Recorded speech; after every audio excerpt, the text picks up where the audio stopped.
Hi நண்பா, இந்த ஒரு வீடியோவில் நடிகர் தனுஷார் நடிப்பில் வெளியான இட்லி கடை திரைப்படம் முதல் நாளில் தமிழகம், கேரளா, கர்நாடகா என உலகம் முழுவதும் எவ்வளோ கலெக்ஷன் இருக்குது அப்படின்றதையும், அது மட்டும் இல்லாமல் இதுக்கு முன்னாடி எஸ்கே நடிப்பில் வெளியான மதராசி திரைப்படத்தோட முதல் நாள் வசூலை இட்லி கடை திரைப்படம் முறியடிச்சிருக்கா இல்லை அப்படின்றதையும் இந்த ஒரு வீடியோ டேட்டில் வந்து பார்க்க போகிறோம். அதுக்கு முன்னாடி இட்லி கடை திரைப்படம் பார்த்தவங்க படம் எப்படி இருக்கு, 5க்கு நீங்கள் எவ்வளோ ரேட்டிங் கொடுப்பீங்க அப்படின்றத மறக்காமல் கமெண்ட் பண்ணுங்க. ஓகே அன்பா, வாங்க நினைக்கிற வீடியோக்குள்ளே போகலாம். ஓகே அன்பா, இதுக்கு முன்னாடி எஸ்கே நடிப்பில் வெளியான மதராசி திரைப்படம் வந்து பார்த்தீங்கன்னா உலகம் முழுவதும் 24 கோடியே 71 லட்சம் வரையும் கலெக்ஷன் பண்ணி இருந்தது. ஸோ இந்த ஒரு வசூலை இட்லி கடை திரைப்படம் முதல் நாளில் முறியடிச்சிருக்கா இல்லை அப்படின்றத டேட்டில் வந்து பார்த்துடலாம்.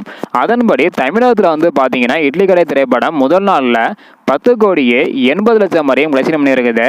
தெலுங்கு ஸ்டேட்டில் 60 லட்சம் வரையும் கலெக்ஷன் பண்ணி இருக்குது. கர்நாடகாவில் 1 கோடியே 25 லட்சம் வரையும் கலெக்ஷன் பண்ணி இருக்குது.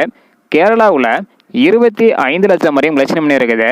ரெஸ்ட் ஆஃப் இந்தியாவில் 15 லட்சம் வரையும் கலெக்ஷன் பண்ணி இருக்குது.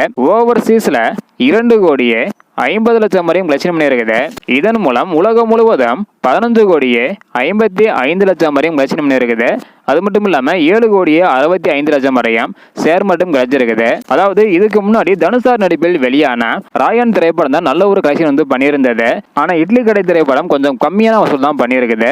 அதாவது மதராசி திரைப்படத்தோட வசூலை இட்லி கடை திரைப்படம் வந்து பார்த்தீங்கன்னா முறியடிக்கலை. அதாவது முதல் நாளில் மதராசி திரைப்படம் உலகம் முழுவதும் 24 கோடியே 71 லட்சமா, இட்லி கடை திரைப்படம் 15 கோடியே 55 லட்சம் வரையும் தான் கலெக்ஷன் பண்ணி இருக்குது. ஸோ ரொம்பவே குறைவான வசூல் அப்படின்னு வந்து பார்த்தீங்கன்னா சொல்லலாம். ஸோ அடுத்தடுத்த நாள் எவ்வளோ கலெக்ஷன் பண்ணுது அப்படின்றத வெயிட் பண்ணி பார்க்கலாம். இந்த வீடியோ பார்த்தீங்கன்னா மறக்காம எல்லாருக்குமே ஷேர் பண்ணுங்க. தேங்க்யூ.